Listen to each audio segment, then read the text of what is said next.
नमस्कार मेरे प्यारे भाइयों और बहनों, आप सभी को Sharma sir India YouTube channel पर स्वागत करता हूं। रीजनिंग के आज का इस क्लास में मैंने आप लोगों के सामने अलग अलग तरह का अलग अलग टॉपिक से डिफरेंट टॉपिक से मैंने कुछ सवाल इकट्ठे करके इस वीडियो को बनाया है। ठीक है, इसलिए आप वीडियो को बिना स्किप करके फर्स्ट टू लास्ट देखिए, आप कुछ नए चीज सीखने को आपको मिलेगा। तो अब हम राधा रानी के नाम लेके वीडियो स्टार्ट करते हैं। देखते हैं आज का पहला सवाल क्या है। बोला है कि x और y के स्थान पर क्या आएगा, मतलब x का वैल्यू क्या होगा और y का वैल्यू क्या होगा, वही हमको पूछा है। तो हम अब इसमें ऑप्शन से हमारा आंसर निकलता है, बिना ऑप्शन के ये कर पाना मुश्किल होता है। ठीक है, तो अब हम पहला ऑप्शन ट्राई करते हैं। x का वैल्यू 26 रख के देखते हैं क्या आता है। x का वैल्यू 26 और y का वैल्यू 170 रख के देखते हैं। 170। अब 26 से 130 लाना हो तो क्या करेंगे हम, 26 इंटू 5 कर देंगे। 6 इंटू 5 30, 30 का 0 एंड नंबर 3, 5 इंटू 2 10 प्लस 3 30, मतलब 26 इंटू 5 130।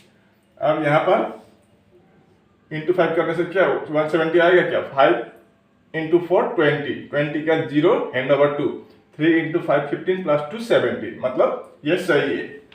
मतलब इतना टफ सवाल नहीं था, ये आरआरबी टेक्नीशियन 2024 में पूछा गया सवाल था। ठीक है, तो आपके ए ऑप्शन से हमारा आंसर निकल आया। किस्मत अच्छा हो तो झट से आपका आंसर निकल आता है। इस सवाल को देखिए, चूज द ओड वन।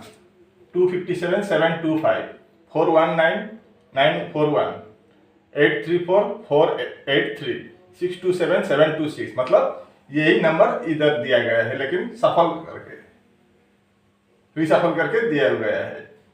चारों का सेम टू सेम है, लेकिन यहाँ पर कुछ एक में अलग है। इसको क्लासिफिकेशन भी बोलते हैं, 3 का सेम और 1 का अलग। ठीक है, तो वही अलग या ओड को हमको निकालना है, विषम वाला। तो यहाँ पर क्या लॉजिक है देखिए, ये पीछे का 7 यहाँ पर है। ठीक है, यहाँ पर भी 9 का 9 है, यहाँ पर भी 4 का 4 है, यहाँ पर भी 7 का 7। ठीक ही है, चारों का लॉजिक सेम है। और यहाँ पर बाद में क्या किया, 25 को 25 ही लिख दिया, 41 को 41 ही लिख दिया, 83 को 83 ही लिख दिया, लेकिन 62 को 26 लिख दिया। यहाँ पर गड़बड़ है।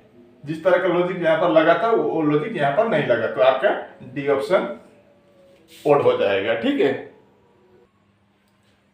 इस सवाल को देखिए, 6 boys A B C D E and F are sitting in a straight line facing the north. ये सभी उत्तर की ओर मुंह करके बैठे हुए हैं, ये 6 आदमी। ठीक है, तो 6 आदमी के लिए मैं 6 चेयर रख देता हूं। इन मेहमान के लिए मैं मेहमानबाजी करते हुए इन लोगों के लिए क्या किया, 6 चेयर रख दिया। अब देखिए, D and B are the immediate neighbour of F। D इधर लिख देता हूं, D और B क्या है, immediate neighbour of F, F के पड़ोसी है D और B। ऐसा भी हो सकता है, या F B D ऐसा भी हो सकता है, कुछ भी हो सकता है दोनों में। अब A is sitting at one of the extreme and, किसी एक छोर पर है हो, तो यहाँ भी हो सकता है या यहाँ भी हो सकता है A। N is fourth to the right of C, C के चौथे नंबर पर दाएं के साइड में है C A, तो दाएं के साइड होगा तो यहाँ पर होगा A, इस छोर पर होगा, इस छोर पर नहीं होगा। तो क्या बोला है, fourth to the right of C, C के चौथे नंबर पर 1 2 3 4, तो यहाँ पर कौन आ जाएगा, C आ जाएगा। C के चौथे स्थान पर दाएं की तरफ A है, 1 2 3 4 नंबर पर A। ठीक है, अब D and B are the immediate neighbour of F, D और B F के निकटतम पड़ोसी है, तो ये यहीं बीच में आ जाएंगे। तो F पहले कंफर्म है, F यहां लिख देते हैं। अब D और B यहां होगा तो कौन एक छूटा है, A B और D इधर होगा, C D E छूटा है तो E यहां हो जाएंगे। ठीक है, तो यहाँ हम डी लिख देते हैं, यहाँ बी लिख देते हैं, बन ही गया। अब आपको अगर डाउट हो तो बी यहाँ भी हो सकता है, डी यहाँ भी हो सकता है, कोई फर्क नहीं पड़ता, ठीक है। क्योंकि आप सवाल में देखिए, who is sitting at the another end, दूसरी छोर पर कौन बैठा है? पहले बैठाया था A is sitting at one of the extreme end, A किसी एक छोर पर, अंतिम छोर पर बैठा हुआ है। अब मेरे पास पूछा है दूसरा छोर पर कौन बैठा है, तो ई बैठा है, तो आपका B option is the right answer. अब बी और डी कहाँ पर बैठे वो हमको देखने की जरूरत नहीं है, क्योंकि हमारा आंसर जो चाहिए वो मिल गया है, ठीक है। इस सवाल को देखिए, यहाँ पर बोला है कि क्वेश्चन मार्क की जगह पर क्या आएगा, ये आपका एनालॉजी से पूछा गया सवाल है, ठीक है। तो रेड से ये आया तो काउ से क्या आएगा, तो रेड से ये कैसे आया देखते हैं। रेड में क्या किया, एटी बीच और ये लास्ट का दूसरा और तीसरा को पहले लिख दिया है, दूसरा को फर्स्ट में, तीसरा को लास्ट सेकंड में, और पहला वाला को लास्ट में। तो यहाँ पर भी वैसे ही करेंगे हम, ओ डब्ल्यू पहले लिखेंगे, ओ डब्ल्यू, और ये फर्स्ट का लास्ट में आएगा, जहाँ पर आर लास्ट में आया था वैसे ही यहाँ पर भी सी लास्ट में आएगा। तो ये ऑप्शन क्या है, ओ डब्ल्यू सी, ओ डब्ल्यू सी आपका B option is the right answer, ठीक है। ये सवाल देखिए, यहाँ पर बोला है कि क्वेश्चन मार्क की जगह पर क्या आएगा। ये सवाल आरआरबी ग्रुप डी 19 सितंबर 2022 में पूछा गया सवाल है, ठीक है। तो देखते हैं यहाँ पर क्या आएगा क्वेश्चन मार्क की जगह पर, तो हम इसको साफ कर देते हैं। तो यहाँ पर 4 से 5, यहाँ पर तो प्लस से हो जाएगा, लेकिन यहाँ देखिए इधर ज्यादा हो रहा है, तो हम इसमें मल्टीप्लाई यूज करेंगे, ठीक है। तो 4 इंटू 1 4 प्लस 1 5, यहाँ पर 5 इंटू 2 10 प्लस 2 12, यहाँ पर देखिए 12 इंटू 3 36 प्लस 3 39, 39 इंटू 4 156 प्लस 4 160। तो अगला क्या होगा, इंटू 5 160 इंटू 5 800 प्लस 5 805, ऑप्शन में है आपका B option is the right answer, ठीक है। आपका ये सवाल आरआरबी ग्रुप डी 17 सितंबर 2022 में पूछा गया सवाल था। सवाल में बोला है कि प्लस का मतलब माइनस है, माइनस का मतलब इंटू है, इंटू का मतलब डिवाइड है, और डिवाइड का मतलब प्लस है। तो ये दिए गए इक्वेशन से क्या आंसर आएगा, ठीक है, या क्वेश्चन मार्क की जगह पर क्या होगा। तो 44 11 25 20 और 80। अब यहाँ पर इंटू है, इंटू का मतलब डिवाइड है, यहाँ पर हम डिवाइड लिख देते हैं, ठीक है।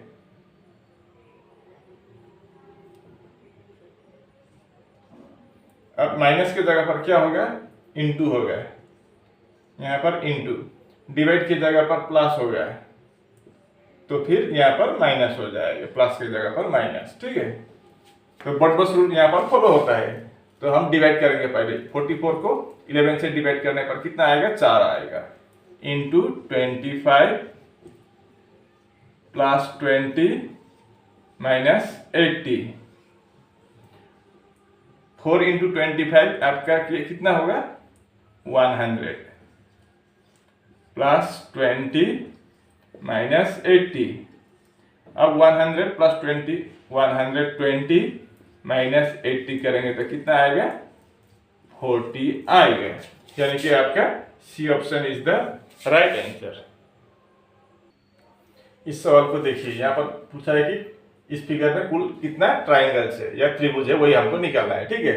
तो अगर इस तरह का फिगर देखें तो आप यहाँ पर फार्मूला अप्लाई करना जरूरी होता है। अब यहाँ पर ये छोटा सा स्क्वायर में देखिए 4 हिस्से है, तो उसको हम लिखेंगे 1 2 3 4। इसका फार्मूला क्या है, टोटल जितना होता है उसको मल्टीप्लाई बाय 2। तो यहाँ पर 4 है तो 4 इंटू 2 8 ट्राइंगल्स निकलेगा, ये छोटा सा नहीं। उसी तरह का यहाँ बड़ा में भी 8 निकलेगा, और सेम टू सेम यहाँ छोटा और एक है यहाँ से ये वाला, यहाँ पर भी 8 निकलेगा। तो 8 3 24, 24 ट्रायंगल हमको मिल चुका है। अब यहाँ पर 1 2 3 4 और 4 हुआ है, तो कितना 28 मिल चुका है। और मिलेगा क्योंकि यहाँ पर देखिए 35 मिनिमम, 35 मैक्सिमम 38, 35 तो कम से कम मिलना ही होगा, ठीक है। लेकिन हमको अभी तक कितना मिला है, 28 मिला है। और कहाँ पर है देखते हैं बाकी।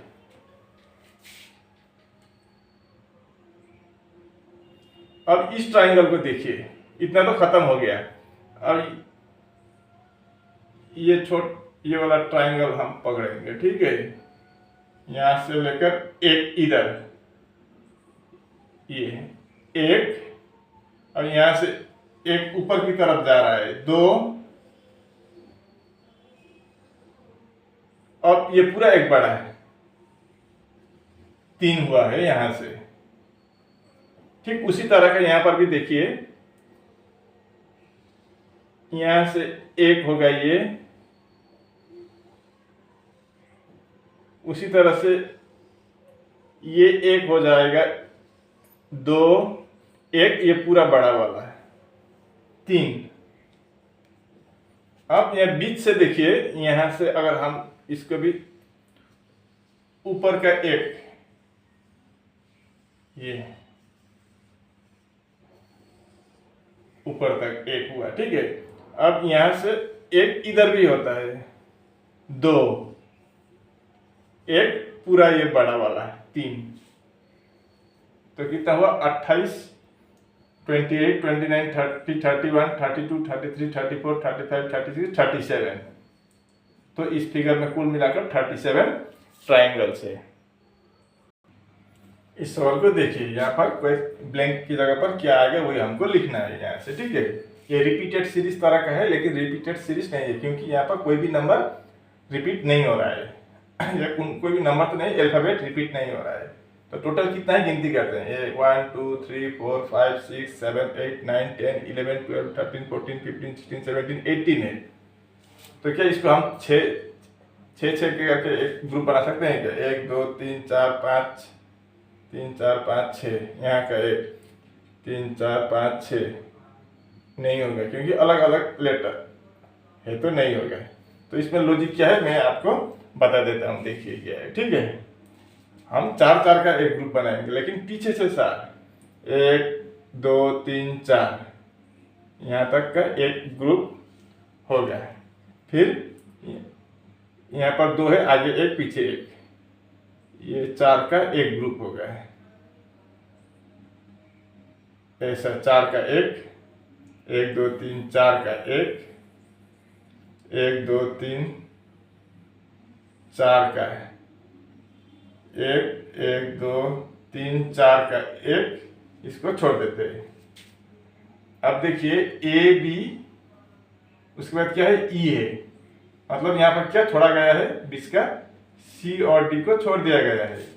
ए बी सी डी छोड़ दिया, ई, उसके बाद क्या आएगा एफ जी एच, एच के बाद फिर यहाँ पर 2 छोड़ा था, यहाँ पर भी 2 छोड़ेंगे तो क्या होगा एच आई, और जे को छोड़ दिया तो के आ जाएगा। अब देखिए के एल एम एन, फिर 2 छोड़ेंगे एन के बाद ओ और पी को छोड़ देंगे, से क्या आएगा अगला क्यू। अब क्यू आर एस, इसके बाद टी, फिर 2 छोड़ देंगे, टी के बाद यू और भी छोड़ देंगे तो डब्ल्यू आएगा एक्स वाई जेड। यानी कि हमने क्या लिखा, F K Q T W Z, ये कहाँ पर है, F K Q T W Z. आपका B option is the right answer.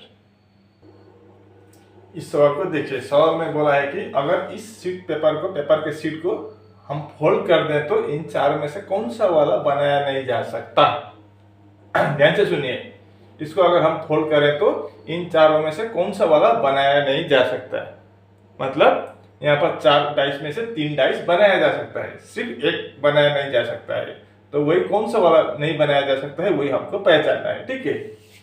तो अगर हम इसको फोल्ड करें तो क्या होता है डाइस का नियम, एक बॉक्स एक रूम छोड़ के दूसरा अपोजिट हो जाता है या विपरीत होता है। जैसे कि एक का विपरीत क्या होगा, तो फिर एक रूम छोड़ के ये एक का अपोजिट में 3 हो गया, तो 2 का अपोजिट में क्या होगा 5 होगा, और 4 का अपोजिट विपरीत में क्या होगा 6 होगा। ठीक है, या मैं इसको ये डॉट को मैं एक डायरेक्ट एक लिख देता हूँ, डॉट ना लिखकर एक के 3 विपरीत और 2 के 5 होगा विपरीत, और आपका 4 का 6 होगा, 4 का विपरीत 6। अब कभी भी विपरीत दो साइड एक साथ दिखाई नहीं देता है, एक साइड हमेशा पीछे ढका हुआ होता है, वो बात तो आप जानते ही है। तो आप यहाँ पर पहला डाइस चेक करते हैं, छक्का है या 6 है, 5 है, 6 है एक लाइन का, 5 है एक लाइन का, और एक लाइन का 1 है, मतलब ये ठीक ही है, ये बनाया जा सकता है ऐसा। ठीक है, क्योंकि 3 लाइन का अलग अलग नंबर है। यहाँ पर देखिए 6 इस लाइन का 6 है, एक लाइन का 5 इस लाइन में 5 है, और इस लाइन का 1 है, तो ये ठीक ही है, ये बनाया जा सकता है। अब दूसरा चेक करते हैं, 2 है, 2, 3 है, इस लाइन से 3 है, और इस लाइन से 4 है, 2 3 4 अलग अलग लाइन से है, तो ये बनाया जा सकता है। अब तीसरा चेक करते हैं, 3 4 5 है, 3 4 5, ये भी अलग अलग लाइन से है, 3 5 4 या 3 4 5 अलग अलग लाइन से है, तो ये भी आपका बनाया जा सकता है। अब चौथा वाला चेक करते हैं, 4 5 6 है, 4 5 6, अब 4 और 6 एक ही साइड का 2 विपरीत है, लेकिन यहाँ पर दोनों विपरीत अपोजिट 4 और 6 दिखाई दे रहा है, एक दिखाई नहीं देता है। लूडो में हमेशा एक क्या होता है पीछे छुपा हुआ होता है, लेकिन यहाँ पर दोनों दिखाई दे रहा है, तो ये वाला बनाया नहीं जा सकता है। तो आपका D option is the right answer. ठीक है, इस सवाल को देखिए, स्टेटमेंट में क्या दिया गया है, V is equal to G is greater and equal to F is equal to V is equal to G is greater and equal to F equal to B is greater and equal to S is smaller and equal to K is smaller and equal to L। तो conclusion में क्या बोला है, S is smaller than V and B is greater and equal to L। ठीक है, अब यहाँ पर एक बात याद रखिए, अगर इस तरह का सेम टू सेम तरह इस तरह का सिंबल या इस तरह का सिंबल या कहीं इक्वल हो तो हम इसका आंसर निकाल सकते हैं, लेकिन अगर कहीं बीच पर इस तरह का सिंबल आए या इस तरह का सिंबल आए तो हम इस साइड से इस साइड या इस साइड से इस साइड पहुंच नहीं सकते हैं, तो आंसर नहीं निकल पाता है। ठीक है, ये बात याद रखिए, बस इतना ही है इसमें जानने के लिए, बाकी कुछ नहीं है। बाकी सब आपको बकवास लगेगा, अगर आप इसको इस कॉन्सेप्ट को क्लियर हो तो आपको ये बकवासी लगेगी, इतना आसान सवाल बोलेंगे आप।